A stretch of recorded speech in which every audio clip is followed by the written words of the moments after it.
আগে যখন বিয়ে খাওয়া হতো মেয়েরা এই মেয়েদেরকে দেখতে যেত, যখন বয়োজ্যেষ্ঠ বাবারা দাদার আগে কি দেখতো? মেয়ে পরিষ্কার কিনা, মেয়ের মাথায় চুল কতটা, মেয়ে ভালো করে হাঁটতে পারে কিনা। এখন মেয়ে দেখতে হবে না, মেয়ে শ্বশুর শাশুড়ি দেখে আসে যে ঘরে বেশি লোক আছে কিনা, তাহলে সেখানে যাবে না। শ্বশুরকে বেশি বারবার চা করে দিতে হবে, শাশুড়ির জন্য ফরমাইশ খাটতে হবে। এখনকার তোমরা খুব ভালো শোনা, তোমাদের বলি না, বাড়ি যেতে হবে নাহলে পরে মারবে ধরে। আমি কলকাতায় থাকি তাই কলকাতার কথা বলি।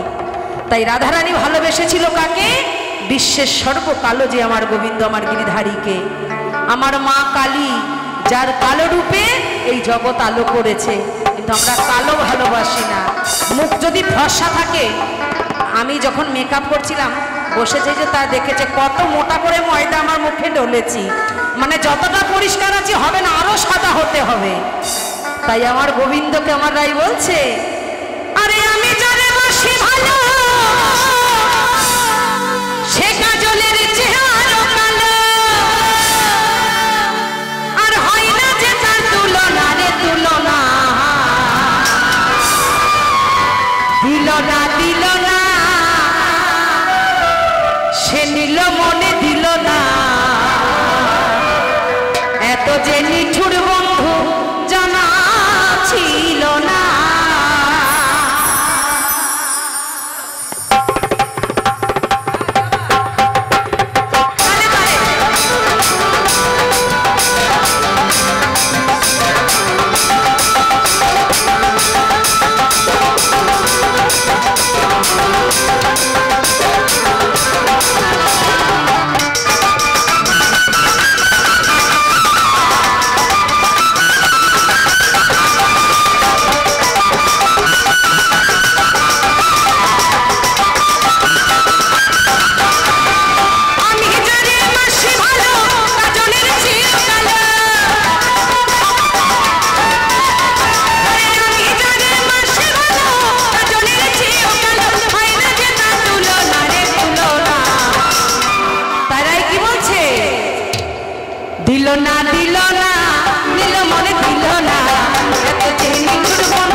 দিল না দিল না দিল মনে দিল না এত যে নিঠুর বন্ধু জানা ছিল না এত যে নিঠুর বন্ধু জানা ছিল না তালে তালে সবাই মিলে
আছে তো? একটু জোর করে উলুধ্বনি দেখি সবাই মিলে। রাধা কৃষ্ণ প্রেমানন্দে হরি বল হরি বল হরি বল হরি বল। আজকে যে কজন হাত তুলছেন না, কালকে এমন হাতে ব্যথা হবে, হাত তুললে ভাত খেতে পারবেন না। দেখবেন যার জন্য ভবে আসা তাকেই যদি না চেনেন, তাহলে আমার আর কিছু বলার নাই। একবার জোর করে রাধা কৃষ্ণ প্রেমানন্দে হরি বল হরি বল